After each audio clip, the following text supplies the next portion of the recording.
Napanood mo na ba yung nagawa naming vlog, yung Honda Navi? Naku, kung hindi pa, panoorin mo na mga Crucero dahil napakaganda po ng mga specs and features ng Honda Navi. At kung budget friend ang hanap mo, mag Honda Navi na tayo mga Crucero. And for today's vlog nga po, susugod ulit tayo sa Honda Big Bike sa may Guanzon, Tondo, Manila dahil aalamin natin kung ano ba ang ibinibida ng bagong motorsiklo nila. Ito ang ADB 160 ng 2026. Kaya naman, hello mga kisero, mga boss, mga paps, welcome back to Archie's Alonso Motovlog. Yes, at kung di ka pa nakasubscribe, subscribe na. Don't forget to hit like, share, comment, and hit that notification icon sa channel nag-start ng pagka-canvas sa mga motorcycle units, parts, and accessories. Sa mga kisero, tamang-tama talaga dahil si Walo nga po nagsabi niya, no? Ito yung #1 pagdating sa canvassing channel ng motorsiklo. But before that, no, mga kisero, no, presyohan na muna natin ang ADB 160. Ito po yung nagkakahalaga sa 174,900 pesos. Dito lang po yan sa Honda Guanzon, Tondo, Manila. Kaya ngayon, alamin na natin kung ano pa talaga lahat ng mga binibida niyan. In 5, 4, 3, 2, 1.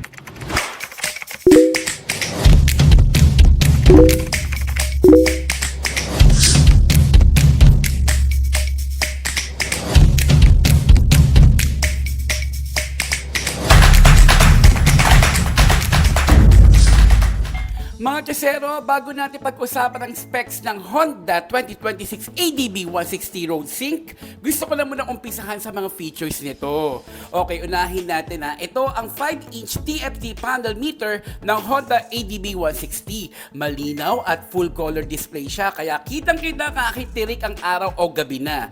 Makikita mo dito ang speed, fuel level, trip meter, time at iba pang importanteng information ng motor.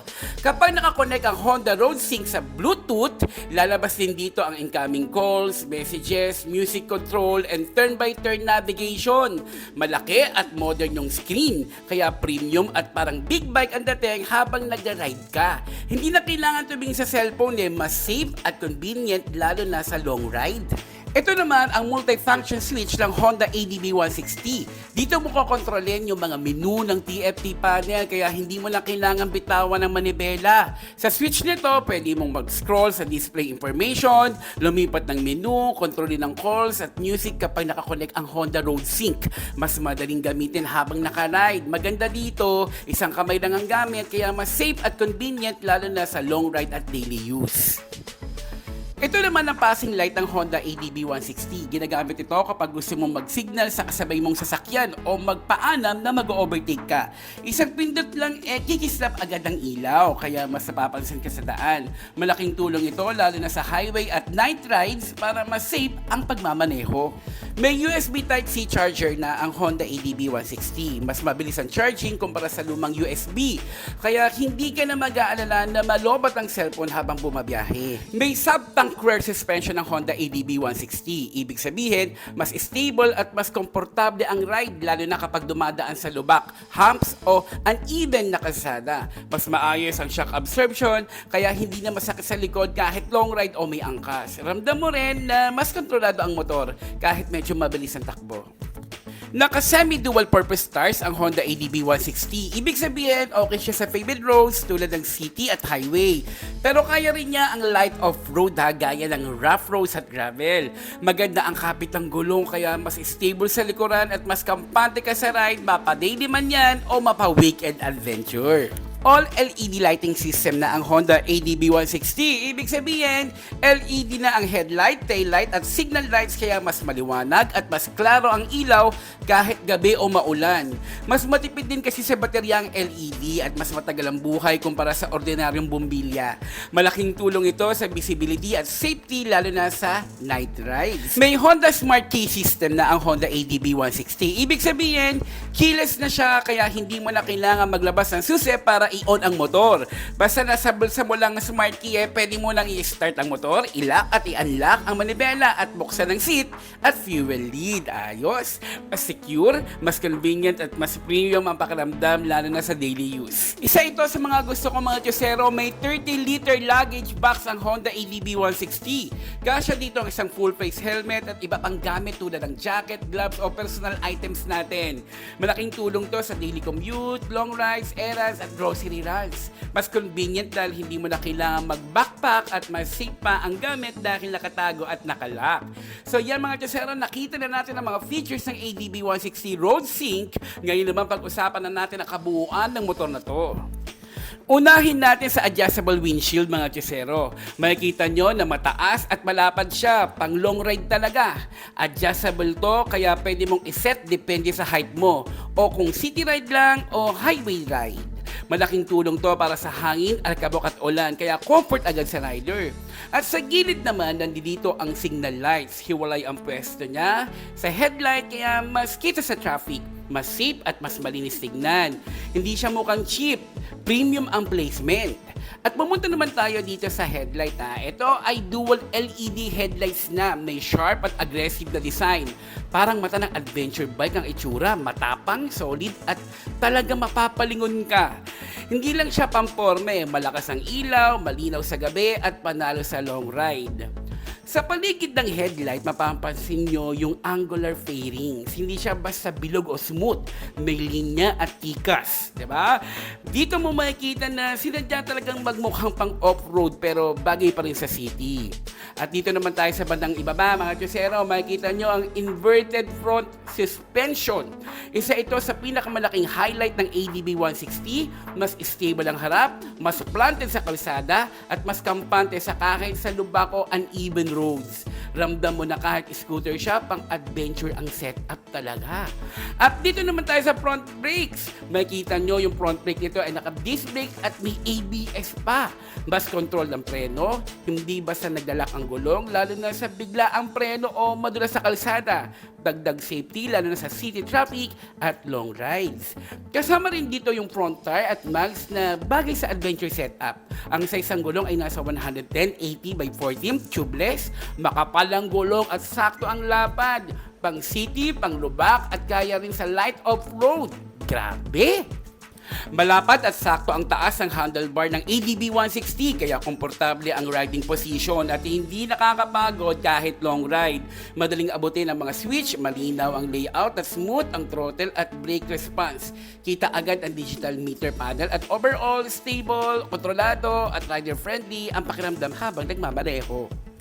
Malapad at patag ang center panel ng Honda ADB 160 kaya komportable ang foot placement kahit sa long ride. May sapat na space para i-adjust ang paa habang nagmamaneho. At solid ang build kaya stable at confident ang pakiramdam sa kalsada. Malapad at well-padded ang seat ng Honda ADB 160 kaya komportable sa long ride.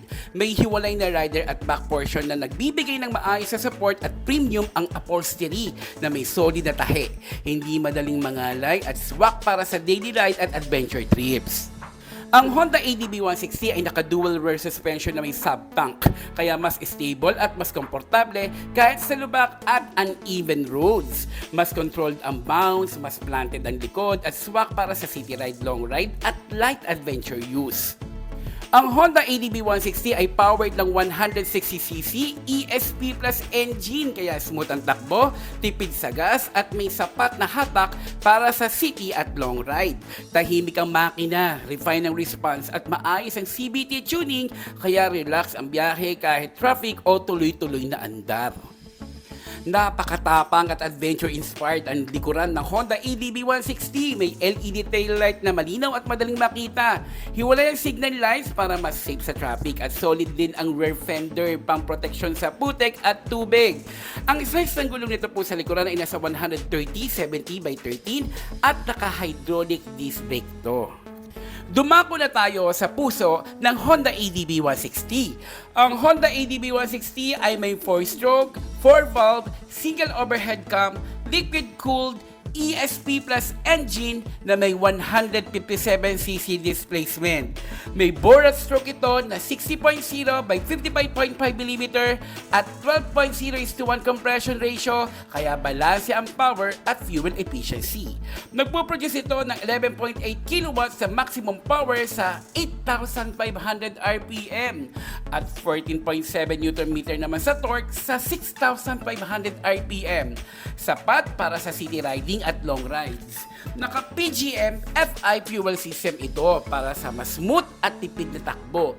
May electric start at automatic D-matic transmission para sa relax na pagmamaneho. At sa fuel consumption naman, kaya nitong umabot ng 45 km per liter. At meron tong 0.9 liter engine oil capacity, kaya practical at low maintenance para sa daily use. Dumako na tayo sa dimension mga kisero. Ang Honda ADB 160 ay may sukat na 1,950 by 763 by 1,196 mm. Kaya hindi masyadong bulky pero may solid na presence sa kalsada. Kita naman, di ba? May curb weight na 133 kg kaya manageable pa rin sa traffic at parking.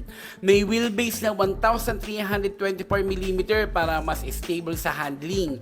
At 165 mm ground clearance na sapat para sa lubak at light off-road use. Ang fuel tank capacity nasa 8.1 liters na nagbibigay ng mahabang range at swak para sa daily ride at long trips. Kaya naman mga Tiusero, nakita nyo na ang lahat ng mga specs and features ng Honda ADB RoadSync 160. Comment lang po kayo, nagustuhan nyo po ba siya? Napakaganda po mga Tiusero. Sa kaha pa lang, very aggressive na, very premium. Kaya naman mga Tiusero, pagkaantabayanan nyo po, ang susunod na vlog, ito ang Baratilyo sa mga naghahanap po ng mga reposes ng mga motorsiklo. Thank you so much. So yan na mga Tiusero ha, nakita nyo na kung anong specs at features ng ADB 160 2026. Diba? Ano masasabi ninyo? Comment nga kayo mga Tiusero. Ayos ba? Dito lang po yan sa Honda Guangzhou Tondo. Sa lahat po ng mga gustong bumili, nako ang number lang po nasa screen and look for Sir RJ. At huwag nyo na pong kakalimutan po na mag-subscribe pa at i-like at i-share sa mga kaibigan ninyo na naghahanap ng motorsiklo. Thank you so much mga Tiusero. Next vlog natin ulit. Hello mga Tiusero, mga boss, mga paps. Ilang beses ka naman na-flat sa gitna ng biyahe. Nako, tag-ulan pa naman at traffic pa, napaka-hassle. Kaya naman ipapakilala ko sa inyo ang Bushi Art Tire Sealant. Murang-mura sa halagang 40 pesos pero original at subok na. Sa isang bote lang kaya nitong selyuhan ang butas ng gulong mo in seconds.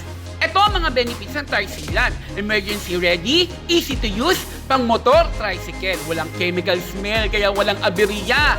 Para ka may mekanikong kasama saan ka man magpunta. Kaya naman mag-Bushi Art Tire Sealant na. Original, subok, maaasahan, walang takot sa tusok sa halagang 40 pesos pang matagalan ng proteksyon. Kaya mga paps, huwag nang palampasin kung interesado ka, tumawag lang po sa number na naka-flash sa screen o kaya naman maging reseller, pwedeng-pwede. Bushi Art, hindi basta sealant ha, lifesaver sa daan.